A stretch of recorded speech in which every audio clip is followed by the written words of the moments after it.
What up guys, Frazier here for Complex News. These days, practically anyone can have a brand regardless of whether they're trained designers. Athletes, rappers, artists, business school graduates, and various other creatives have launched their own lines. And while streetwear staples like Virgil Abloh and Jerry Lorenzo, alongside luxury fashion houses like Louis Vuitton and Gucci, continue to dominate the fashion industry, there are plenty of emerging labels worth paying attention to. Here are 5 names you should be up on. U.P.W.W. U.P.W.W was founded in 2017 and is led by creative director and photographer artist Alessandro Simonetti. It stands for Utility Pro Workwear and is an extension of Utility Pro, a New York-based construction and security high-vis garment production company. But the brand isn't just neon yellow vests and orange jumpsuits. U.P.W.W bridges work garments and streetwear and is one of the most authentic brands doing it today. A tight link with our mother brand Utility Pro allows us to access textile research, production skills, and workwear know-how. Some brands take inspiration from workwear. We are in the office next to the archive, pulling design lines off of actual workwear, using the fabric R&D and turning it into interesting street garments. Simonetti often draws inspiration from his years photographing bands and skateboarders, 90s youth culture, and actual New York City workers. U.P.W.W's latest collection features outerwear, shirts, joggers, and more with hints of safety orange and reflective taping throughout. The brand is still only roughly a year old, but it's already starting to pick up steam. It's sold at Barney's in Wish, Atlanta. Chance the Rapper wore a pair of its pink gabardine joggers in DJ Khaled's No Brainers music video, and artist/Kanye collaborator Callie Thornhill DeWitt recently collaborated with U.P.W.W and Barney's on a capsule. S.P. Badu. In 2015, during his freshman year of college, 25-year-old Toronto designer Spencer Badu decided to start his own clothing line. It was really important for me to tell a story from my point of view, something that I thought was lacking at the time, and have complete control. I'm rebellious by nature, so I don't think I could have worked for someone for the rest of my life. S.P. Badu is still in its early stages. The brand only has about 3,500 followers on IG and is sold solely on its own website. But it's a breath of fresh air, especially when streetwear and skate brands are popping up left and right. Badu's unisex designs are futuristic and detail-oriented, but still minimal. Badu says, "Our clothes aren't for one or the other. The objective is to create a uniform that incorporates masculine and feminine elements and propose new cuts, proportions, and colors in a quiet way." It's no wonder that even A$AP Rocky, who's been spotted wearing a pair of S.P. Badu joggers, is a fan. That's a cosign that doesn't come easy. Central High. Here's an evergreen life lesson for you. Know what you're good at. Artist-designer Michael Carney knew he couldn't play the guitar, so in November 2017, he founded his own brand, Central High.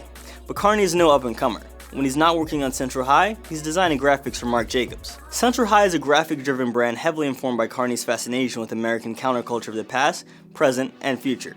For Fall/Winter 2018, he designed tees and a corduroy hat inspired by the psychedelic underground of the mid to late 20th century and the students, dropouts, and radicalized youth who influenced the movement. Central High is built around this idea of a high school that exists outside of time. The themes of each collection are inspired by specific people and things within this imaginary school and the surrounding community. In less than a year, the brand has been picked up by Opening Ceremony, August, and New, the Paris boutique founded by ex-Colette staffers. Namacheko. What makes a good brand? Design is important, of course, but so is the story. Namacheko checks both of these boxes.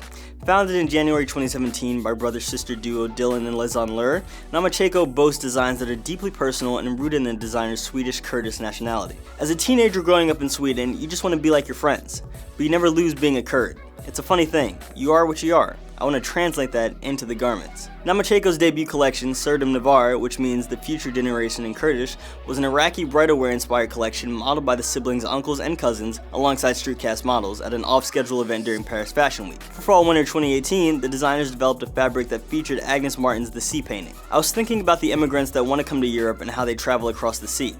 I used to commute between Copenhagen and Sweden across the sea. I could travel across it by train back and forth safely every single day. I thought of the people who can't. Namacheko's contemporary yet wearable designs, like a Shetland mohair peacoat with toggle buttons flipped vertically, front slit trousers, and crisp shirting, have resonated with many. Roughly a year after launch, it's already stocked around the world at top retailers like Essence, all Dover Street Market locations, Totokayo, and an early supporter of the Broken Arm in Paris. Neither Dylan nor Lezon has a background in fashion. They both studied civil engineering and Dylan later earned an art degree, but they've created one of the most exciting new labels out, Amandi. After cutting her teeth at brands like Calvin Klein and The Gap, where she held pattern making and design stints, Rachel Amandi launched her own eponymous label in 2013. I was working in the industry as a designer and feeling that everything was boring. I wanted a different perspective. Rachel is extremely vocal about her refusal to conform to industry standards, as well as her issues with racism in fashion and the fashion industry overall. In an interview with Teen Vogue, she criticized the CFDA for doing, quote, very little to support emerging designers like herself. And that honesty has resonated with her loyal fan base, which includes Solange and Issa Rae, who wore an Amandi sweatshirt with hand stitch across the breast, one of Rachel's best known designs, on Insecure. I think people shop and support me because of how outspoken I am, she says.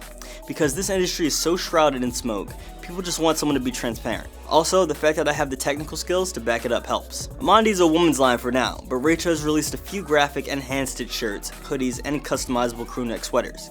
She says she wants to do a men's line eventually, but needs support to bring her vision into fruition. I'd love to, but I need y'all to buy what I'm selling currently if you want that to happen. So go ahead, support Amandi. Trust us, it's a good one. Now these are just 5 relatively new brands that are killing it out here. Check them out for yourself and get to copping. And as always, keep it locked to Complex for more suggestions. For Complex News, I'm Frazier.